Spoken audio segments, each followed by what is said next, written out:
Bringing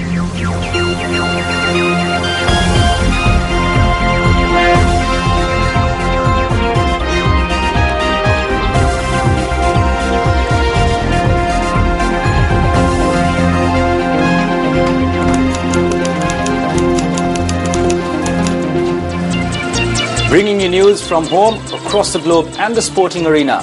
A very good evening to you. This is News First Primetime News. I am Shaheen Jarongpati. And I'm Sonali Wanigabadake. We start off first with a look at the stories making headlines tonight. Bill entitled Assistance and Protection to Victims of Crime and Witnesses presented to Parliament. Separate police unit and fund set up for witness protection. Court permits to further detain and interrogate drug kingpin Wele Sudha. Venerable Sobita Thero urges the government to fulfill its pledges made to the public.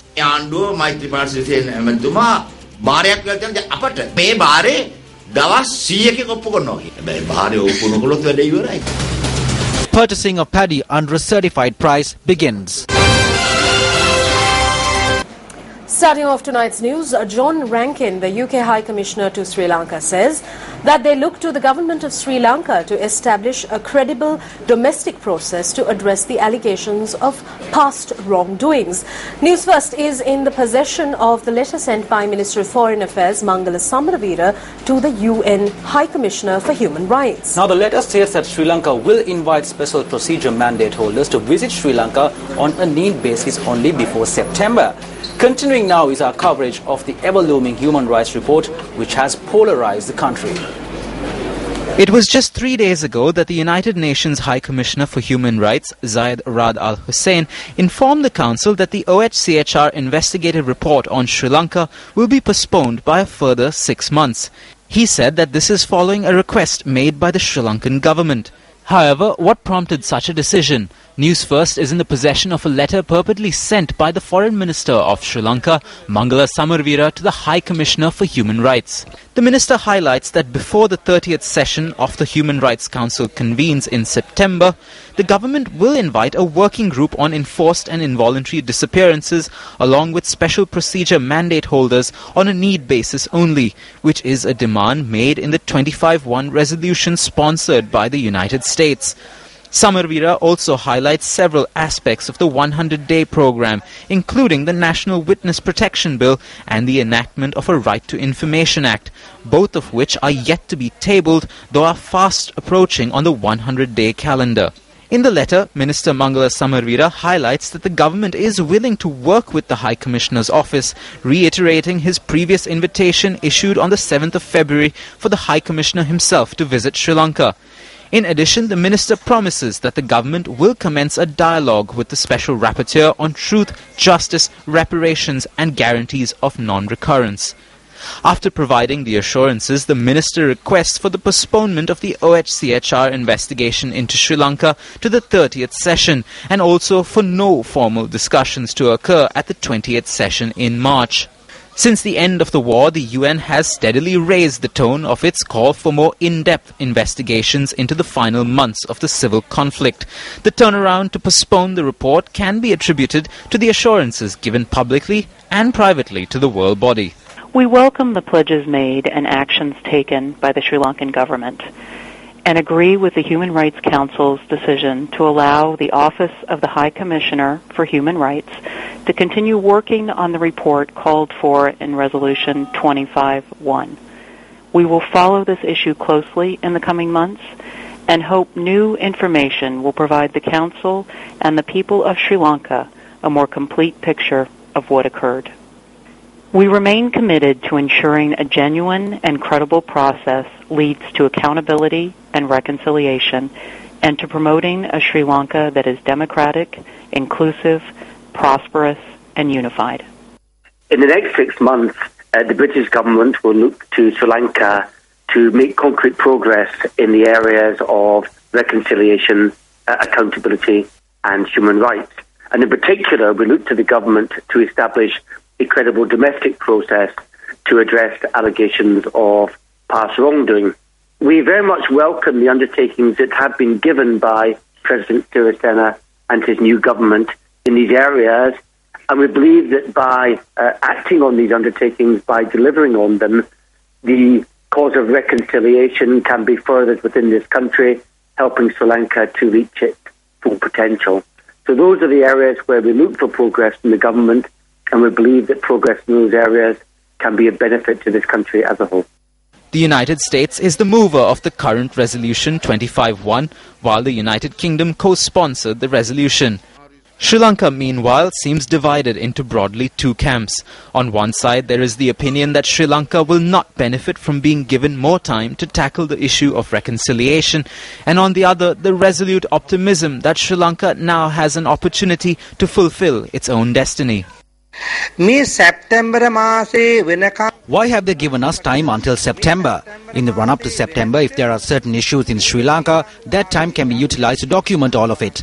Please be clear to all Sri Lankans as to what documents need to be submitted by September. Are they trying to destroy this country? If not, are we providing an opportunity for international interferences? We hope for a clarification on this from the current government. Mangala Samaravira and Ranil Wickramasinghe are creating a domestic mechanism. If you create a domestic mechanism, that shows that there are violations of human rights that is serious. It is not like a report compiled from outside of the country. We can present facts to such an external report. However, if our own domestic mechanism claims of human rights violations, that is something serious. What this domestic mechanism will do is prove what is said in the Darusman report. Dr. Paikasurthi Sarvanamuttu, who is the Executive Director of the Centre for Policy Alternatives, explained why Sri Lanka got 6 months and what the UN hopes to see happen in Sri Lanka during the stipulated time frame.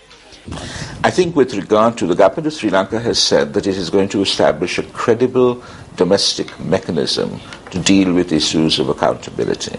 And I think what the High Commissioner is saying is that for that to be credible, as far as the international community is concerned, certain steps need to be taken to facilitate an independent and serious inquiry, investigation, and judicial proceeding with regard to internationally recognized crimes. I think on balance, as it were, the international community and the High Commissioner's office being part of it thought that it was best to be constructive, to be positive, and to give them a chance.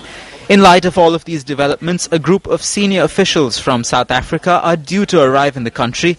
South Africa, during the Commonwealth Heads of Government meeting in 2013 in Colombo, pledged their assistance in the reconciliation efforts in the island. Opposition leader Nimal Siripal de Silva raised a question in Parliament over the postponement of the United Nations Human Rights Council report on Sri Lanka. Did the Sri Lankan government request the report and the recommendations that were scheduled to be presented during the March sessions to be postponed to the sessions in September? Has the Sri Lankan government made a pledge to create a program that will be just in addressing war crimes? Will the letters addressed to the UN Human Rights Council by the government of Sri Lanka and the foreign minister be presented to this cabinet? The Northern Provincial Council has claimed that war crimes had taken place and called for an international investigation on this. What measures does the government hope to take to stop the attempt calling for an international investigation? Please also inform this chamber of what new measures will be taken to build the image of Sri Lanka. The bill entitled Assistance and Protection to Victims of Crime and Witnesses was taken up for debate in Parliament today. The bill proposes to the establishment of the National Authority for the Protection of Victims of Crime and Witnesses and the establishment of the Assistance and Protection Division of the Sri Lanka Police Department. The bill also proposes the establishment of a protection fund for witnesses and victims of crimes.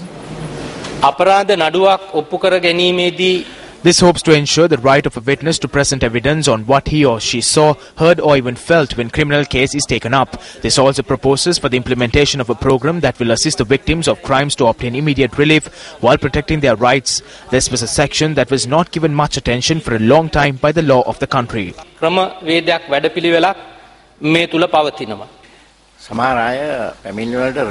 Some persons are remanded based on complaints. However, after 2 to 3 months, they are released, citing that there is no case. Will attention be drawn to the personal damages caused to such persons through this? That matter can be challenged through a fundamental rights case. This bill can be termed as one that is time appropriate. It was several years ago that it was decided to present this bill to Parliament and get it passed. There was no judiciary in this country. There was no police in this country. The judiciary and police was only there in this country to implement the law on the poor and helpless people of this country. However, today, within days, we have been able to protect the independence of the judiciary, the bribery commission and the police. Even the Chief Justice has come along following the proper judicial procedure. Today, we can speak of the independence of the judiciary without any fear. The Colombo High Court today permitted the interrogation of renowned drug kingpin Samanthakumara alias Vele Sudha until the 23rd of March under detention orders. Drug kingpin Samanthakumar alias Vele Sudha was produced before Colombo High Court this morning under tight security. Charges have been filed against Vele Sudha for amassing a wealth of 170 million rupees through the drug trade. Vele Sudha was arrested in Pakistan and brought to Sri Lanka recently. The general public may cast their doubts that immediate action is not being taken against persons such as politicians and others whose names were revealed by Vele Sudha. Vele Sudha has revealed to us that this drug trade and its financial activities were conducted very secretively. Transactions have not taken place through banks. On most occasions, their transactions were facilitated by a third party. We need to gather all the evidence. Facts revealed by Vele Sudha need to be confirmed through other means. This process is underway. The Court of Appeal today reconsidered the writ petition filed by JVP parliamentarian Vijita Herath, citing that no legal actions have been taken against Kumaran Padmanathan alias KP. The writ petition was taken up before a bench comprising of the President of the Court of Appeal, Vijit Malalgoda, and Justice HCJ Madavala. Appearing on behalf of the Attorney General, Solicitor General Suhada Gamlat requested court for more time as the department needs to contact the IGP, the Secretary of Defence and the Army Commander to gather information over the matter. Thereby, the petition will be taken up again on the 26th of this month. If an investigation was conducted, the time that had passed would have been sufficient to present a report on the investigations to court. We are not the ones who presented the charges against KP. It was the government. The former Secretary of Defence, as an official secretary to a ministry, spoke in the media and said that KP faces serious charges. India had issued a warrant for his arrest, yet the Attorney General's Department of Sri Lanka has not received any of the charges on KP. This is a joke. There is an attempt to take more time and waste more time and elude this. We clearly pointed out to court not to permit that and to call for an immediate report on him. The Commission to investigate allegations of bribery or corruption says that the investigations on 1,600 documents that have piled up at the Commission will be expedited. President's Counsel Dilrukshi Dias, the Director General of the Commission to investigate allegations of bribery or corruption, speaking to the media, said that officers will work around the clock to complete their investigations. At present, there are 1,600 documents that are piled up at the Office of the Director General. I cannot make a statement on this without looking into the reason for this. Documents that come to the Office of the Director General and documents that need to be returned via the Office of the Director General need to be subject to the decisions made by the Director General. I cannot look into such large number of documents alone. Thereby, I have implemented two clear mechanisms. That is, all the documents that were piled up until the day I took up my duties and the documents that were received after I took up my duties. 16 legal officers will work day and night on the documents that were there before my tenure. They will work as a team with commitment and will operate under any supervision. 6 days after the implementation of this mechanism, 423 documents have been directed to their respective institutions for future actions.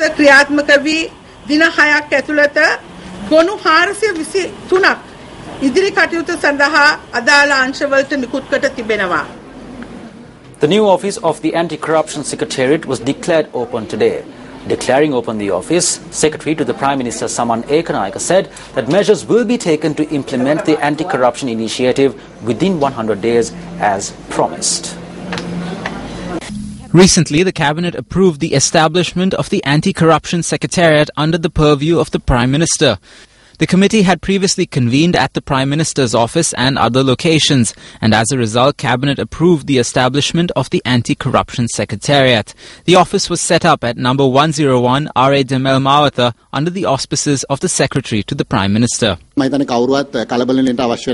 No one needs to panic. Yet, do not think that nothing will happen. This secretariat, which was established today, has a selected group of officials. We have taken measures to initiate this program in a proper manner and complete it within 100 days. We will also seek from the public on information via newspaper advertisements.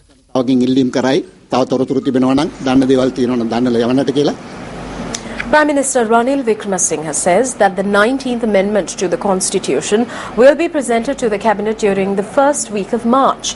The Prime Minister made this statement while attending an event this evening in Dematogoda. The Dematogoda public market, which was constructed under the direction of the Colombo Municipal Council, was declared open today by Prime Minister Ranil Wickremesinghe. The public market has been constructed on a 110 purchased land at a cost of 100 million rupees. The market comprises of open trade stalls, parking facilities, banking facilities and sanitation facilities. We said that our tenure will end by the 23rd of April. Then we need to go for an election. We might have to go for an election even before that. If we do not receive the support of the fundamentals of the 100-day program, we will have to go to the people and ask them to give us a mandate once again to ensure good governance. According to our program, there are three major tasks. The main one is the abolishment of the executive presidency. Under Article number 42 of the Constitution, the President is accountable to Parliament. We are bringing in this amendment to add a second sub-article to Article number 42 to the Constitution. That is, the President will be accountable to Parliament on the advice of the Prime Minister. Maithripala Sirisena was elected as an executive president. Therefore, certain executive powers have been set aside according to his tenure. The President after him will not have those powers. ඊට පස්සේ ජනාධිපතිවරයෙක්ට ඒ බලතල නැහැ. මෙතන මම මුල්ගල් තියලා මේව හදනකොට board ගහ ගන්නවා. When I laid the foundation for the construction of this, brothers of Mahinda Rajapaksa erect hoardings depicting that this is one of their projects. I did not remove them and there was no one to remove them because they were scared. Since the day I came to the municipal council, I faced numerous challenges. I faced a situation where I could not even control my own municipal council. On the 9th of January, I thought to myself that today is the day that I am the real mayor of Colombo. January 9 වෙනිදා එළි වෙනකොට මට හිතුනේ අද තමයි මම කොළඹ නියම නගරාධිපති හැටියට. මේක බාර ඕගොල්ලන්ට. ඕගොල්ලෝ ඔක්කොම වෙලඳ මන් දන්න මේ ගමේ ඉන්න අය. This belongs to you. I know that a majority of you are traders. You have been living here for generations. You have been trading here for generations. I recall that in the past you used to sit in that corner and cut jackfruit or sell fish and other goods. There was no standard in it back then. We have given you something better now. You need to protect this. හොඳ දියල් ලැබලා දීලා දෙනවා. ඕගොල්ලෝ මේක ආරක්ෂා කරගන්න. President's Counsel Dr. Jayampati Wickremaratne says that the bill on abolishing the executive presidency is being formulated. Dr. Wickremaratne, who is a member of the committee appointed to look into it, elaborated on the matter at a press conference in Colombo yesterday.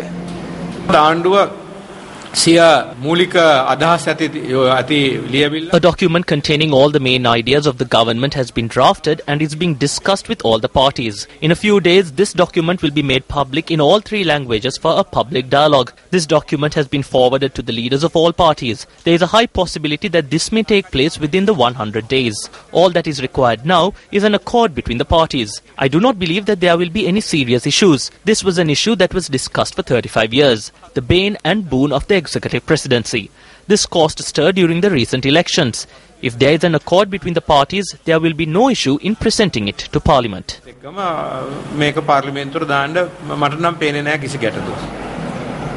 Chairman of the National Trade Union Centre, K.D. Lalkantha, speaking at the 41st Annual Convention of the State Language Translation Services Union in Colombo today, criticised the current government's actions.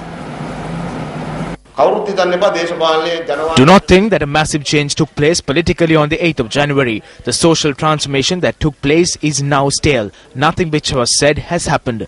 A no-confidence motion is being brought against John Amaratunga. Then Ranil Wickremesinghe said that if it is brought, he will dissolve Parliament. So that cannot be brought. Why? On the 19th of April, Parliament completes its 5 years. If Parliament is dissolved before that, the MPs lose their pensions. They will not be able to re-enter Parliament. Everything will be over. Thieves will never take action against fellow thieves. Chairman of the National Movement for a Just Society, Venerable Madulwave Sobitathero, addressing a seminar yesterday, emphasized on fulfilling the promises that the government made to the people.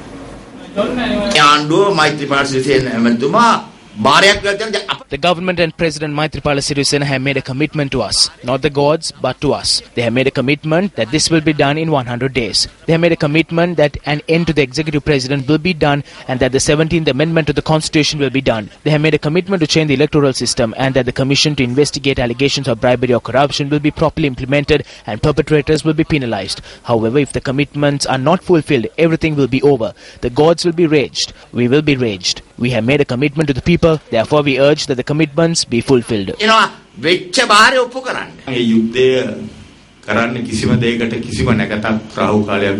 auspicious time was not looked for when the war was taking place. Actually, it was Prabhakaran who looked for the auspicious time to start this war. It is he who closed down Mavilaru and told us that now there is an environment for war.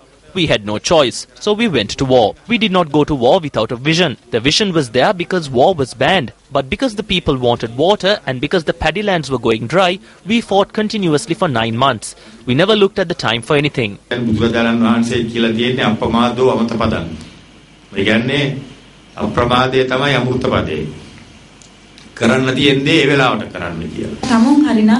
I believe that you keep your heart pure and believe in yourself and your religion. You can achieve anything. I strongly believe that the current president was able to achieve victory because of this. If I believed in astrology and came here, today I am not a politician. According to my time, I should be a lecturer, but that did not happen. The Cabinet has approved a proposal made by the Prime Minister to appoint a committee to investigate allegations of political victimization in the three armed forces since the year 2010. Cabinet spokesperson Minister Rajitha Senaratne revealed this during the Cabinet press briefing today. Minister Rajitha Senaratne, who is the Cabinet spokesperson, also said the Cabinet had approved the establishment of a Food Security Command Centre. It is expected to establish this command centre by merging a number of ministries. Meanwhile, speaking at a media briefing, Minister Patali Champika Ranawak elaborated on the agreement between Sri Lanka and India on cooperation in the peaceful uses of nuclear energy. We initiated this discussion in 2012. We believe that by 2016, we need to be in possession of all the technology pertaining to peaceful uses of nuclear energy in Sri Lanka. In order to fulfill this, we have intervened with the regional countries and countries that specialize in it. Not only with India, we hope to seek assistance from countries who are nuclear developed, such as Pakistan and France.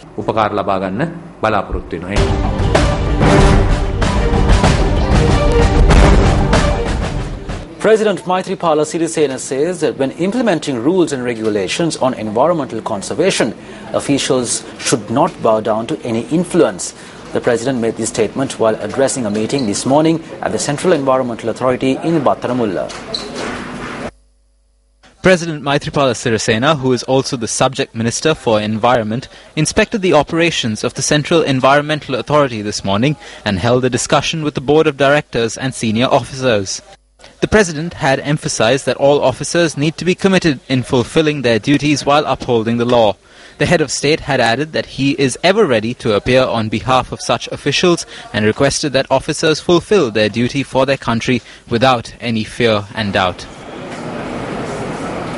The American Chamber of Commerce in Sri Lanka, or AmCham, has planned for an interactive meeting between leading Sri Lankan and American companies. Speaking to Newsfirst, General Manager of AmCham, Radhika Obesekara, says that the meeting will provide an opportunity for ministers to have an insight into trade and investment. The American Chamber of Commerce in Sri Lanka will bring together more than 344 members representing 230 leading Sri Lankan and American companies engaged in trade, business and investment activities between Sri Lanka and the United States of America. It will be hosting an interactive business breakfast meeting with Ravi Karunanayake, Minister of Finance, on the 24th of this month. The significance of this event is to give the AmCham membership an opportunity to meet with the key ministers holding the key portfolios relating to trade and investment, and to obtain first-hand valuable insight into the policies under their respective portfolios, and to basically hear from them as to what the government has in store for the business community. There are a number of key ministers who will be in attendance. Amongst them will be the newly appointed Finance Minister, the Honourable Ravi Karunanayake. Also in attendance will be the Deputy Ministers and State Ministers of Trade, Investment and Promotion, Economic Policy, etc. So a number of ministers holding portfolios relevant to trade and investment will be in attendance, and this will be a great opportunity for the participants to meet with them. Speaking further, she expressed the following. The participants can expect to have a very interesting interactive session with the officials. What we would like to give them is an opportunity to speak to them under very informal setting, and give the ministers an opportunity to move around and meet with the participants as well. So the format of the program is to facilitate this, and we hope to have a very interesting session. AmCham Sri Lanka incidentally maintains close relationships with decision makers from the US and Sri Lankan governments, trade bodies, national and regional chambers of commerce. Purchasing of paddy under a certified price commenced today at centres island-wide. The Paddy Marketing Board had purchased a kilogram of samba for 50 rupees and a kilogram of nadu for 45 rupees. The interim budget proposed to purchase a kilogram of paddy for a certified price of 50 rupees. However, the Ministry of Food Security recently announced that a kilogram of nadu will be purchased for 40 rupees, while a kilogram of samba and kiri samba would be purchased for 45 and 50 rupees respectively.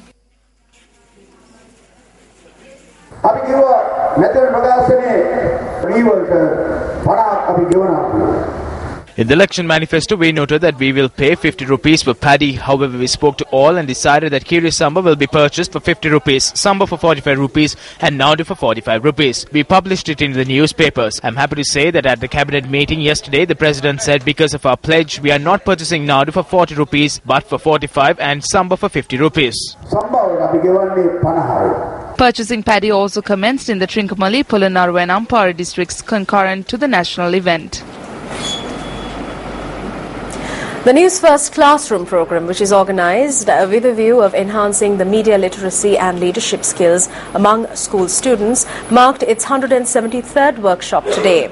Students of the Valgama Mahanama College in Mathura were educated on the finer points of electronic media and leadership.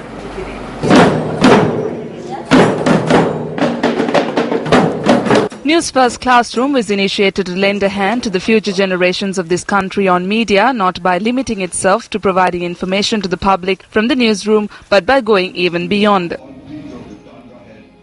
Sirasa kiyanne madhya loke ati prabala. Sirasa is a media institution that can be defined as one of the most powerful entities in the world of media, which binds the people of Sri Lanka. This media institution has been identified as a powerful institution which renders a service to the people as its responsibility. The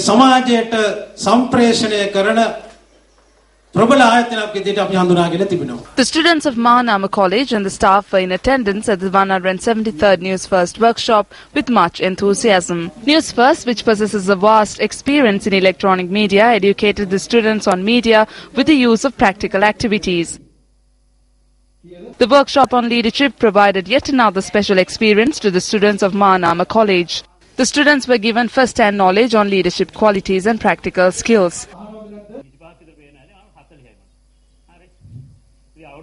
තමන් එක දෙයක් ජයග්‍රහණය කරපු ආකාරයටම ඊට ඊළඟට තියෙන එක කරන්න ගියොත් ඒක ෆේල් වෙනවා. Our team also took the opportunity to connect live to the Newsfirst Centre in Colombo from the school during the workshop and highlight the activities during the lunchtime news bulletin. The Newsfirst team shared their knowledge and experience with the students with the aim of adding more knowledge to their lives.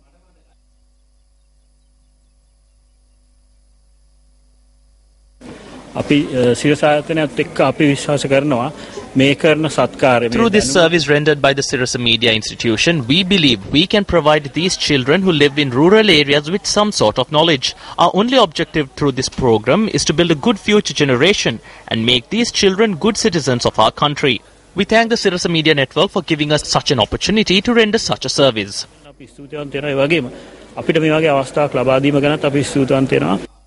The students expressed their views following the Newsfirst classroom program. Sirasa always does something new.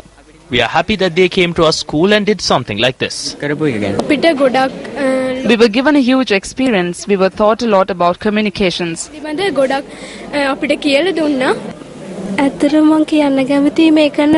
honestly believe that this program is equally educative to both children and adults of this country. The International Schools Athletic Championships, or ISAC, that commenced in 2001, has now established itself as a flagship sporting event in the school calendar of the international schools in the country. A briefing in this regard took place today. Gateway College, who pioneered the meet, is hosting the event for the 15th time this year.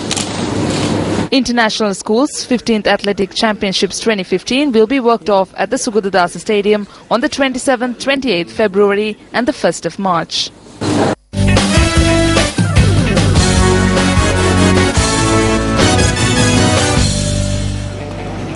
On to sports news. Zimbabwe enjoyed its first victory of the World Cup today, but not before being given a fright by the tournament minnows from the United Arab Emirates. The Africans' 4-wicket win at Nelson Saxton Oval came with 12 balls to spare and was set up by an 83-run 6th-wicket partnership between Sean Williams and Craig Irvine.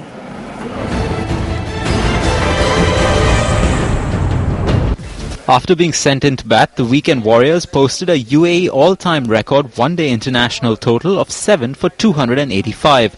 Andre Berenger, who represented Sri Lanka at the Under-10 Cricket World Cup in 2010, played for the UAE today. He scored 22 runs while Shaimar Anwar amassed to 67 runs. Chasing a set target of 285, the UAE then reduced the test-playing Zimbabweans to 5 for 167 in the 33rd over. But the Emiratis were unable to maintain the pressure, allowing Zimbabwe to slip away with Williams hitting a boundary to end the closest match in the tournament so far. It gave Zimbabwe its first win from 2 games in Pool B, but it looked a shadow of the side that impressed when they lost to South Africa. Black Knight, one of the foremost brands in the men's personal care and grooming, has been named the official personal care partner in the grooming category for Sri Lanka cricket. The official announcement was made last evening in Colombo at a press conference. The press conference was presided by a group including the Group Director, CEO of the Capital Maharaja Organisation, Mohan Barara, Group Director of International Cosmetics, Kiruba Kumara Kulasingham, and Secretary to SLC, Nishanta Ranatunga.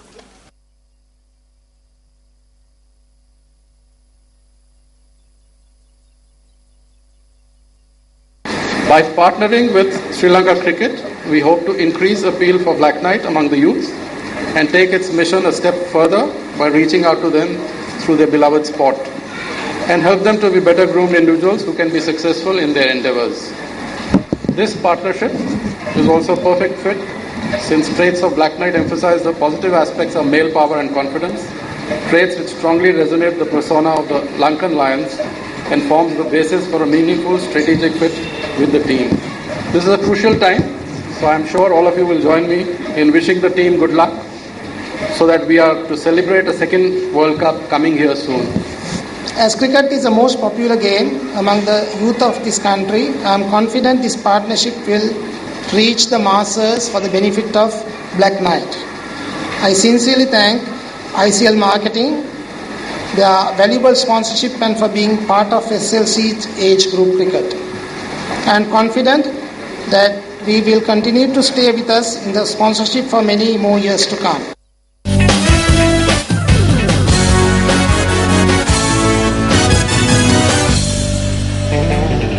And that's a wrap from all of us here at News First. If you missed out on any of the stories we aired tonight, you can log on to our award-winning website www.newsfirst.lk. I'm Sonali Manikabadage. And I'm Shaheen Jirampati. Good night.